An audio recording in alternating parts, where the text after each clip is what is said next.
Hello friends, আমার আজকের recipe নিরামিষ আলু কাঁকরোলের ডালনা। দুর্দান্ত স্বাদের এই নিরামিষ আলু কাঁকরোলের ডালনাটা চলো দেখে নেওয়া যাক। দেখো এইভাবে আলু এবং কাঁকরোল কেটেছি, খুবই সহজভাবে কাটাটা আছে, তোমরা নিশ্চয়ই বুঝতে পারছো। এখন রেসিপিটা বানাবো, যার জন্য আমি কড়াইয়ের মধ্যে একটু সরষের তেল দিয়েছি। তেলটাকে একটু গরম হতে দিতে হবে। এরপর কেটে রাখা আলু এবং কাঁকরোল ভালো করে এখানে ভাজবো। এখানে আলু কাঁকরোল ভাজার জন্য আমি এখানে ব্যবহার করছি অল্প পরিমাণ নুন। অল্প একটু ঢাকা দিয়ে দেব, যাতে করে আমার কাঁকরোলটা সহজে সেদ্ধও হয়, সাথে সাথে ভাজাও হয়। একটু ঢেকে দিলাম, ঢাকাটা খুলে কিছুক্ষণ একটু হওয়ার পর ঢাকাটা খুলে নাড়াচাড়া করে অল্প একটু হলুদ দেব। প্রথমেই হলুদ দেব না, তাহলে কালারটা কিন্তু একটু কালচে মতো হয়ে যায় সবজির। একটু নাড়াচাড়া করার পর একটু হলুদ দিয়ে দিলাম, দিয়ে বেশ লাল লাল করে ভাজবো। তোমরা দেখতে পাবে, এই দেখো কত সুন্দরভাবে আলু এবং কাঁকরোল দুটোই ভাজা ভাজা হয়ে গেছে। এখন এই ভাজা আলু কাঁকরোলটা আমি তুলে নেব। এই রেসিপিটা একদম সহজ, সাধারণভাবে হাতের কাছে থাকা উপকরণ, কিন্তু খেতে কিন্তু ভীষণই সুস্বাদু হয়। নিরামিষ ভাত রুটি সবের সঙ্গেই কিন্তু ভালো লাগে। দেখো কাঁকরোলটা আমার ভাজা হয়ে গেছে, তুলে নিলাম। এখন কড়াইয়ের মধ্যে একটু সরষের তেল দিয়েছি। তোমরা চাইলে তেলের পরিমাণ কমিয়ে বাড়িয়ে নিতে পারো। আমি এইরকমভাবেই তেলটা দিয়েছি, একটু মিডিয়ামভাবে।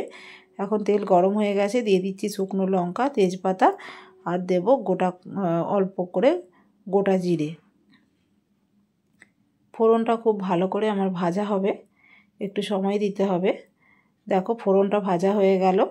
এখন এখানে আমি দিয়ে দেব কিন্তু জল দেব, কারণ এখানে আমি যে শুকনো মশলাগুলো ব্যবহার করব যাতে করে না পুড়ে যায়, তাই জন্য অল্প একটু জল ব্যবহার করলাম ফোড়নের ওপর।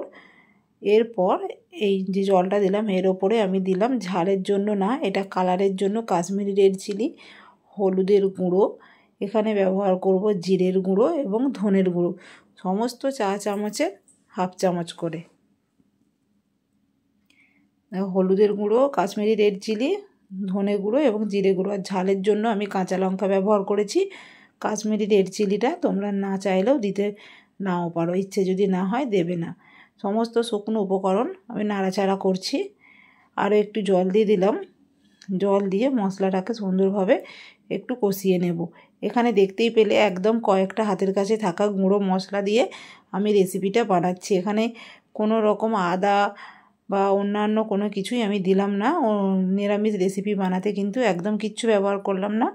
অল্প একটু টমেটো কেটে দিয়ে দিয়েছি। সমস্ত কিছু ভালো করে আমি এখন কষিয়ে নেব।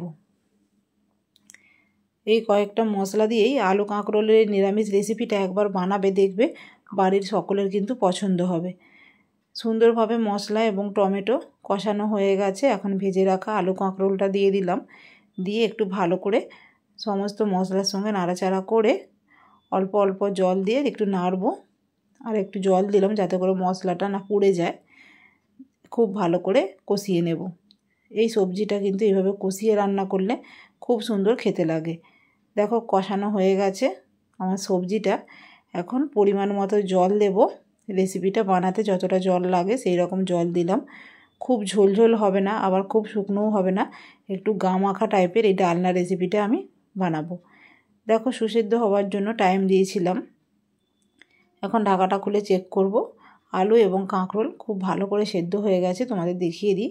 দেখলে আলুটা কেটে গেল, খুব ভালো করে সেদ্ধ হয়ে গেছে। এখন আমি এখানে নুনটা চেক করে নুন দিয়ে দেবো। এটা তোমরা পরিমাণ মতো দিয়ে দেবে। দিয়ে খুব সুন্দর করে আরেকটু ফোটাবো। এখন এখানে আমি একটু চিনি দিলাম, একটু টেস্টের ব্যালেন্সের জন্য আমি চিনি দিয়েছি। দিয়ে রেসিপিটা বেশি কিন্তু শুকনো করব না, কারণ ঠান্ডা হয়ে গেলে রেসিপিটা একটু ঝোলটা কমেই যাবে।